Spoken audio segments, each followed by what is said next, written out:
Well, I saw a boy that was always being kept after school. He was in 7th grade. I was a 7th grade teacher at the time. And the teacher was quite upset with him. And so I asked her one time, I said, why? Why are you always so upset and putting him outside of your classroom? She says, I only do that in the morning because he's always late to school because he's out surfing. And he's got to bring the surfboard to his home, and then he's got to get to my class, and he's always late every morning.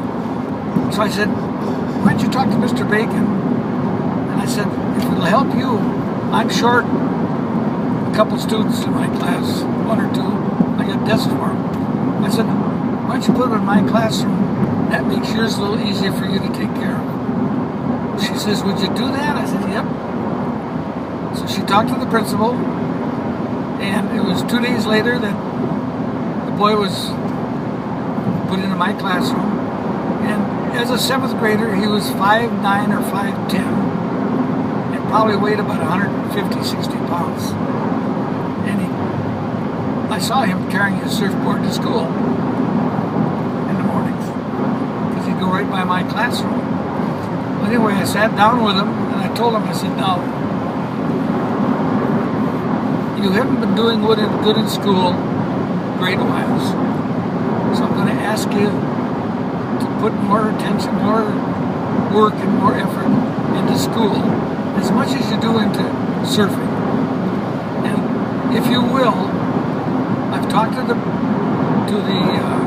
custodian, and he's got a locked-in area that he'll open up for you. You can put your surfboard in there, and you can pick it up after school. If you're a little late, then you don't have to worry about being disciplined. I won't. I said, but try to be to school on time. If you're late a little bit, I said, I'm not going to discipline you. I want you in the classroom. And I said, but what I'd like to have you do then is make sure that you get your work done. With not just me, but the other teachers. And especially with Mrs. So-and-so, and I told the other about the other teacher that was his homeroom teacher. And he started doing that, and pretty soon, and he was only getting about a C in his classes. Pretty soon he was getting some B's, and by the end of that 7th grade year, he was no longer late for school.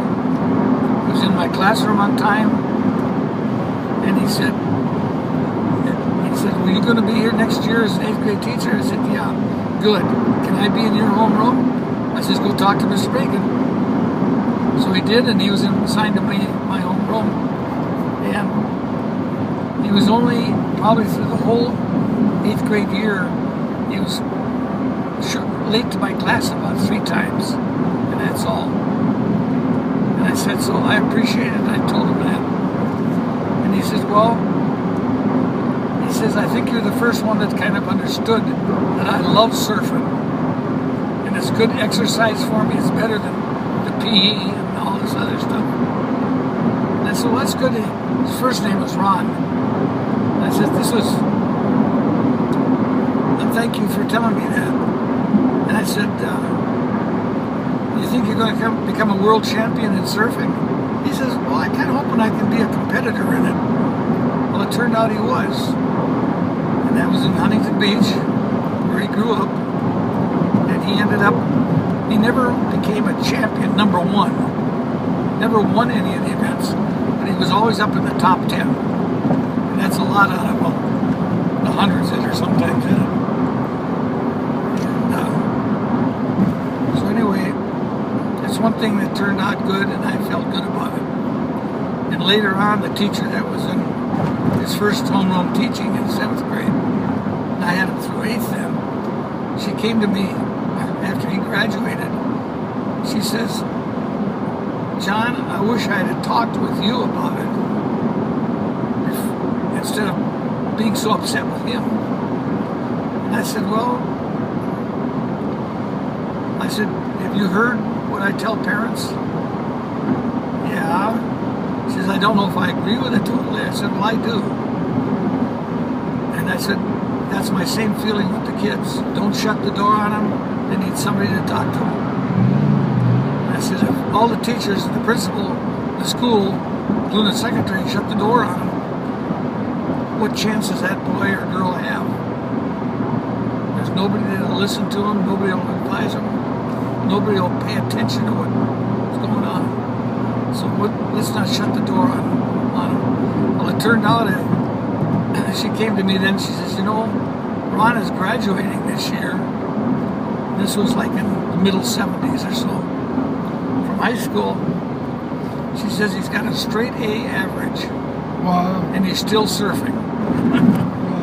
I said, boy, that makes me feel good. And she says, I thought you'd like that because I checked up on him. I said, I was getting ready to, but I wasn't quite taking the time for it because there were other kids that needed some help. She says, I said, well, thank you for checking on it and finding out. So I went to his graduation. That's great. And sat in the auditorium. And I just got about the 8th row back. And I said, they'd walked in, marched down to graduate.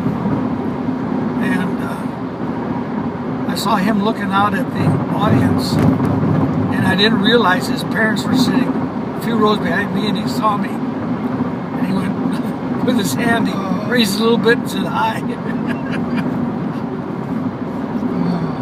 What school were you at? I was at Village View then. Well, that was one of the first years. Yeah, my first years of teaching. 1963. I started in 63, and this would be like 72, 73 probably, when I first got him. So it was about 76 or 77 when I graduated from high school. That's pretty neat.